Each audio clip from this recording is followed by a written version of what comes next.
Hi everybody, welcome back to the TCS podcast. My name is Nanna, but you can call me Nan, and I come on here every other Thursday to give a message, some guidance, or an energetic update.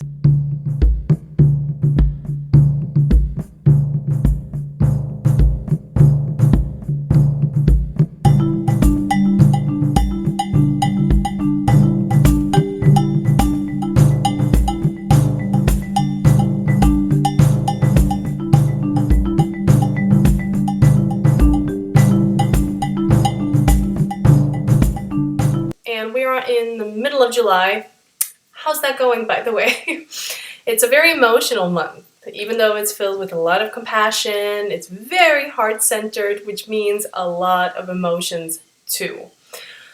So I hope you're hanging in there, especially my fellow air signs and even earth signs. Maybe this isn't really our favorite month because it's maybe in a territory we're not super used to, but it's very good for us.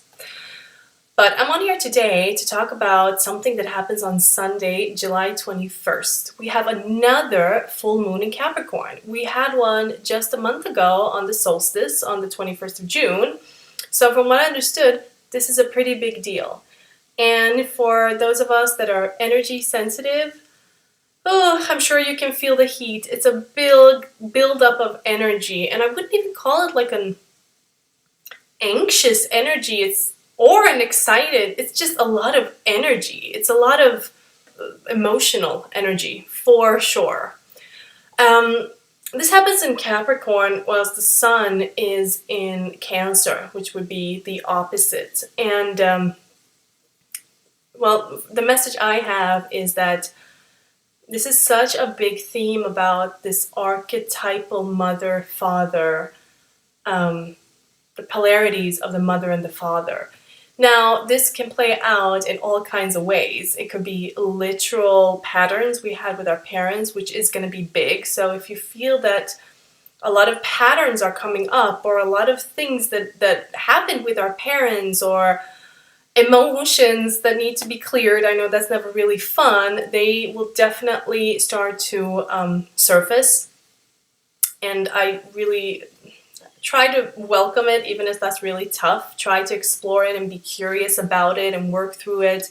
It can feel really, really heavy when old emotions from our childhood that we thought we dealt with, that we thought that we looked at, they keep coming back. But that means that there is more gold to find there.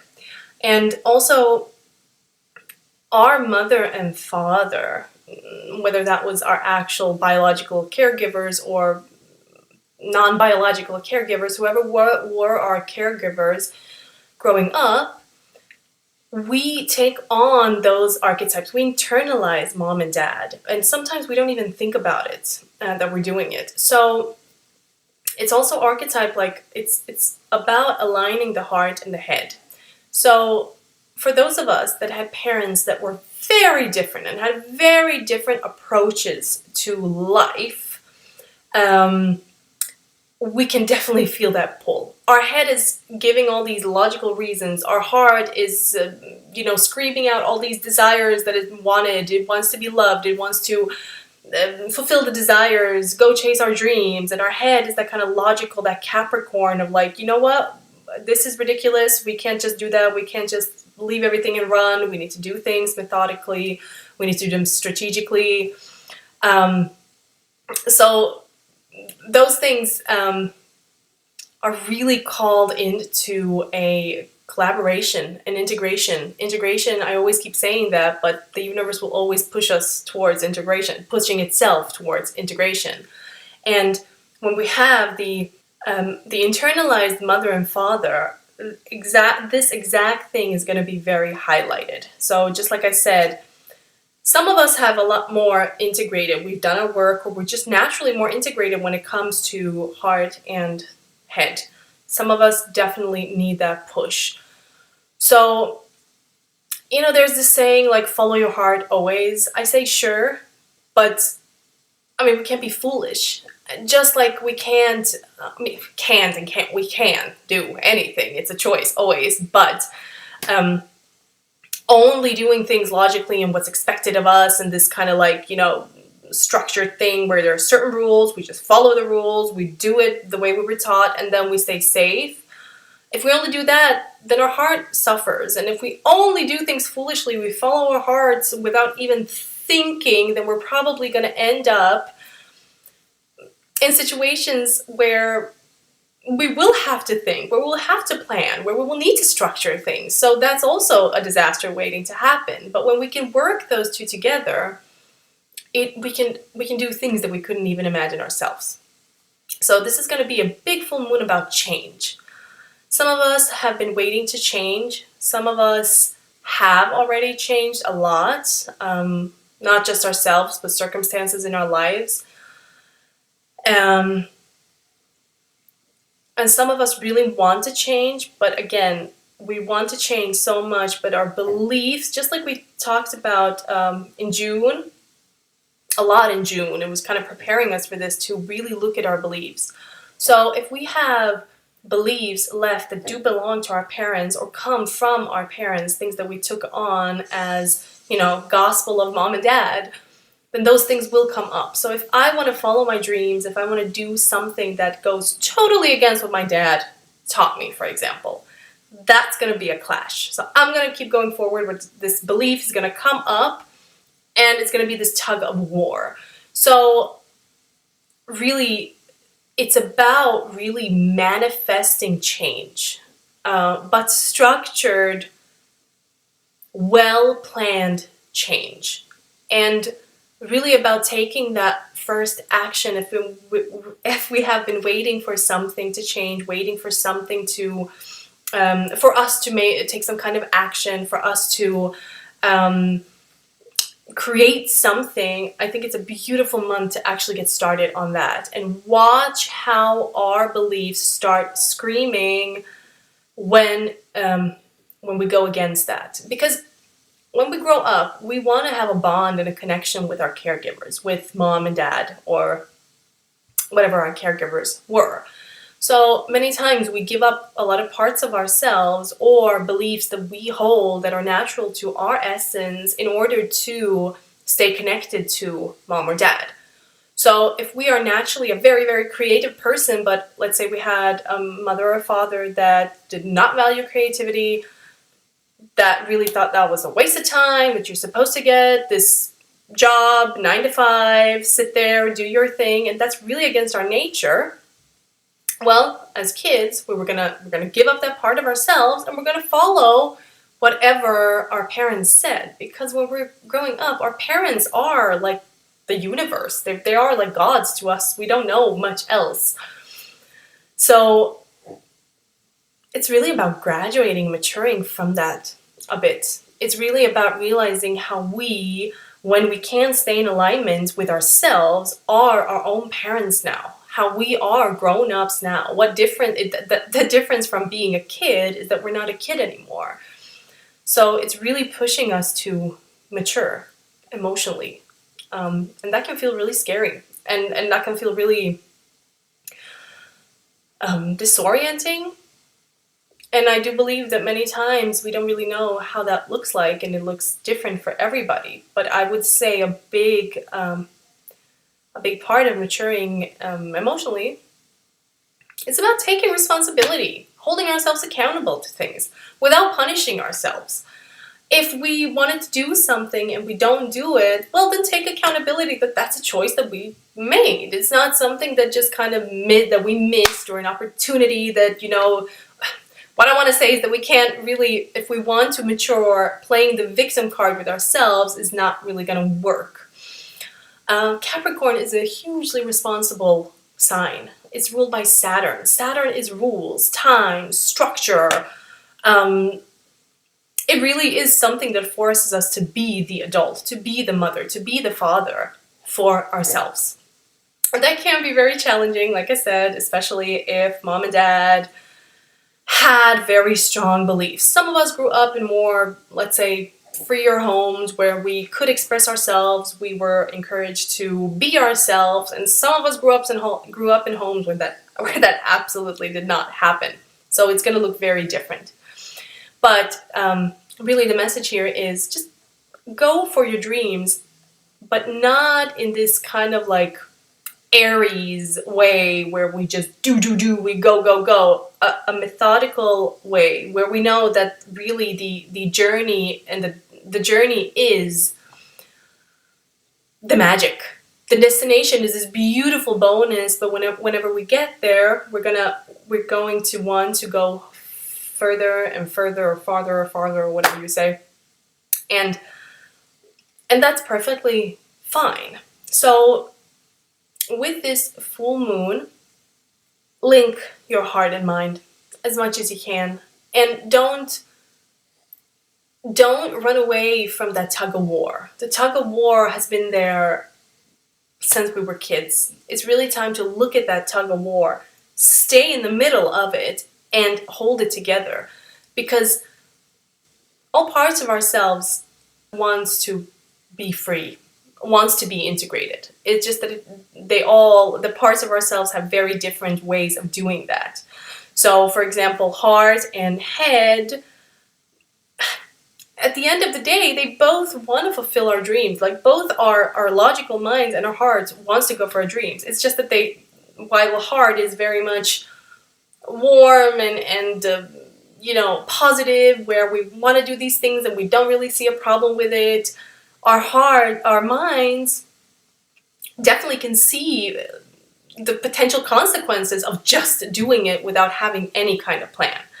So, I think we can clearly see when polarities do get integrated, and they're saying that they're polarities because they fuel each other. They're not polarities because they wanted to start some kind of tug of war. It's we that kind of took polarities and really made a mess of it. Really, really made a mess of it. And especially this year, I get that this year, with all this energy going on, it's really time for us all to step into our powers and really look at things that come up for us and see if we really believe them to be true. Do our hearts really believe what our mind is saying? If not, then that is probably not our beliefs from the beginning. It's something that we adopted, something we took on. And while June was a lot about the mind, this is definitely more about the heart. So it's almost like the heart catching our dreams, keeping the ones that are really important to us. And when we know that, when we have this little, okay, this is what I want to do, this is who I want to be, then we can work together with the head and we can start taking that action. So it's very different. Again, I'm not an astrologer. Depending on where, look at your rising sign. If you have your chart, look at your rising sign. Then see which house the full moon falls in. So my rising sign is Aries, which makes it easy for me because that means that the full moon falls into the same house that it does on Sunday, because Aries is the first sign. But so for me, that would be in my 10th house, about career and public image, reputation, all that. But if you are another rising sign, then look where it falls and you can read a bit about that. I think that would be really, really helpful. Just to kind of have a sense of direction. Even though I do think that even if you're not energy sensitive, you do feel this pull, and it's almost like this restlessness of really wanting this change. We want it now, because again, it's a heart-centered energy, so we want it now, we want it to happen now, we're impatient, but without a plan, it's probably going to be a shit show.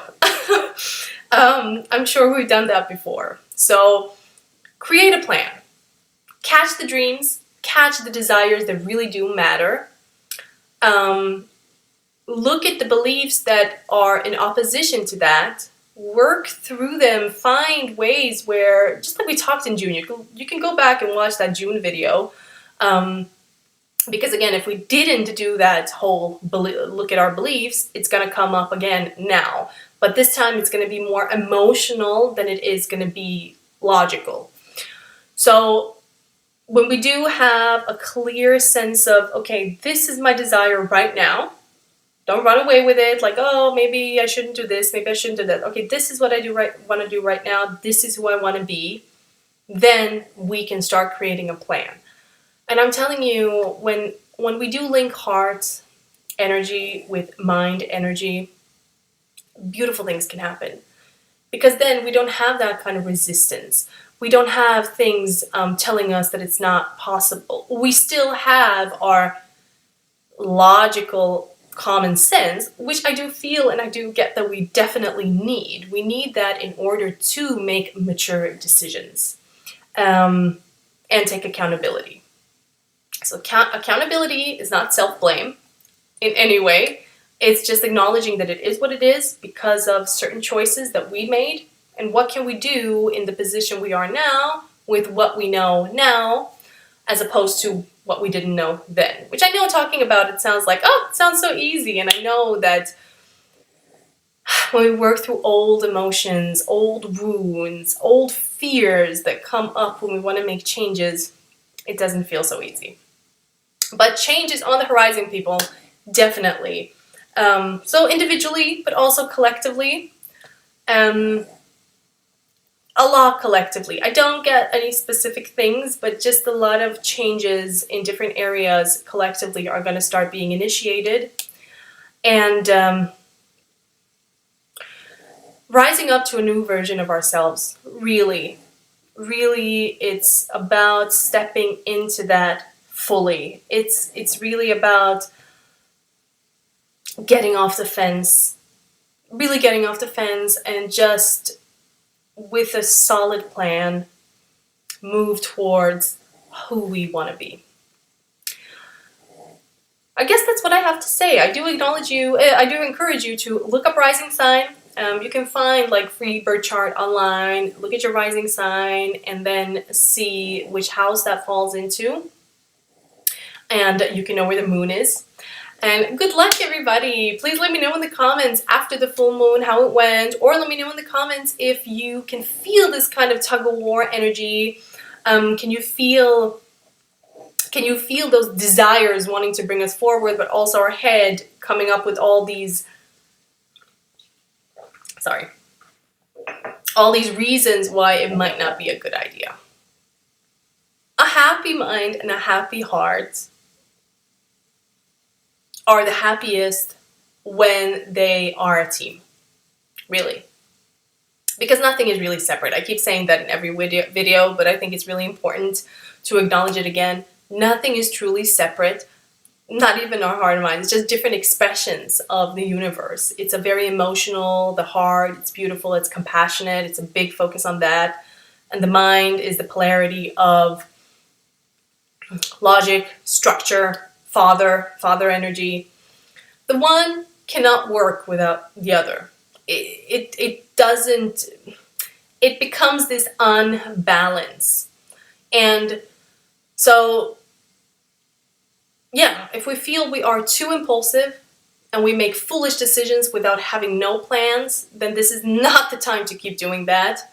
And vice versa. If we're super logical, we don't take any risks, we don't try something, we don't go for what we want, this is definitely going to feel more of that tug. You're going to feel more of that like tug from your solar plexus and your heart. So it's very different depending on who we are as people, which is beautiful. We need to be different. So this was just a little update on the full moon. I feel like I'm going to make a video on the new moon. I need to look up when that is and update a little bit. And again, let me know how it goes. Good luck, everybody. Happy full moon. And let's just really be who we were always meant to be. I'll see you next time.